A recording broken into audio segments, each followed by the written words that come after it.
Olá! Quem nunca ficou naquela dúvida, né? Olhando para uma questão de interpretação de texto e pensando: será que é isso mesmo ou eu tô viajando? Pois bem, hoje a gente vai direto ao ponto para dominar de vez a diferença entre o que um texto diz e o que ele realmente quer dizer.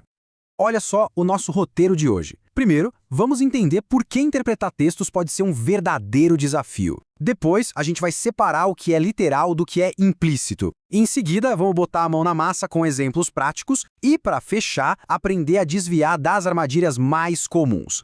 Certo, vamos começar pelo começo. Por que, afinal, a interpretação de texto pode ser tão traiçoeira, principalmente em provas e concursos que valem muito?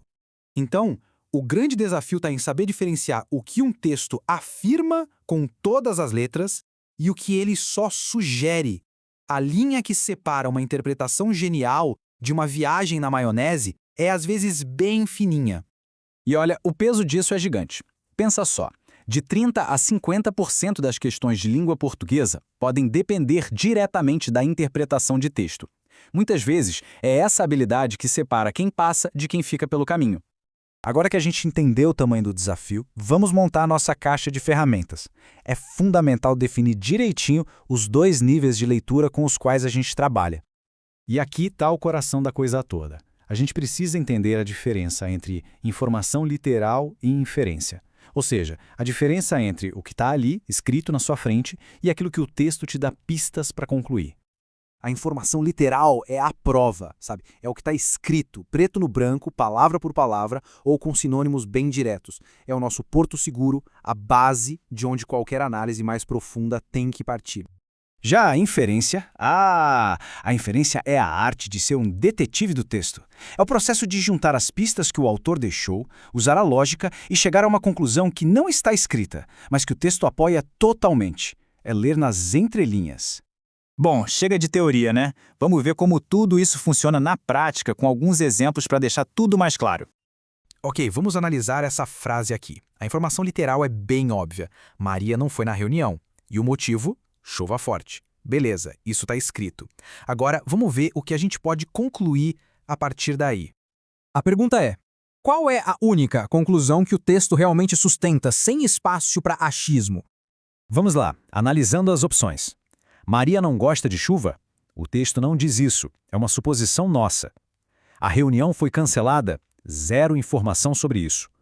Maria sempre falta? Isso é uma generalização perigosa. O que sobra? A letra C. A chuva influenciou a decisão de Maria. Perfeito! A palavrinha mágica porque cria essa conexão direta.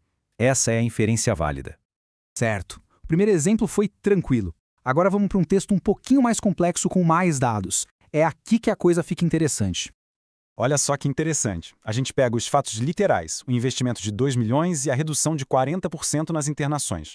Juntando isso com a outra informação, a de que só 30% da população tem acesso, a gente chega na inferência válida. Qual é?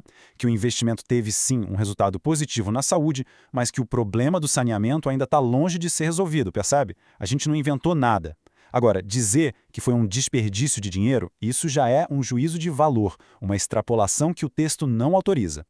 E, para a gente fechar, vamos agora para as dicas de ouro, as estratégias para a gente não cair nas pegadinhas mais comuns de interpretação.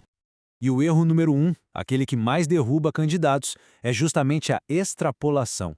É ir além da dedução lógica, é começar a inventar motivos, fatos, consequências que o texto simplesmente não dá base para a gente afirmar. Esse quadro aqui é um verdadeiro mapa da mina. A informação literal você encontra no texto. A inferência, você analisa as pistas que estão no texto. A extrapolação vem de fora do texto. Então a estratégia é uma só. Evite a todo custo. Para ajudar a fixar isso na hora da prova, tem um macete ótimo, o mnemônico VIDA. É um checklist rápido. Primeiro, verifique se a informação está de fato escrita. Depois, infira. Veja se há uma conclusão lógica.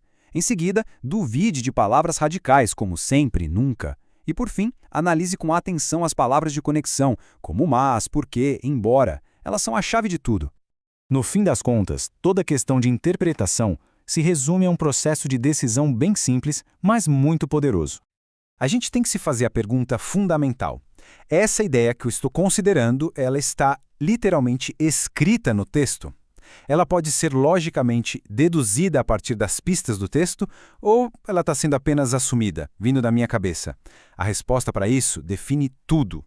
E essa é a grande sacada. O segredo do sucesso é encontrar esse equilíbrio perfeito entre o que está escrito e o que é logicamente sugerido, e parar por aí. Nada mais. É a habilidade de ler as palavras, mas também de entender a conversa que acontece nos espaços em branco entre elas.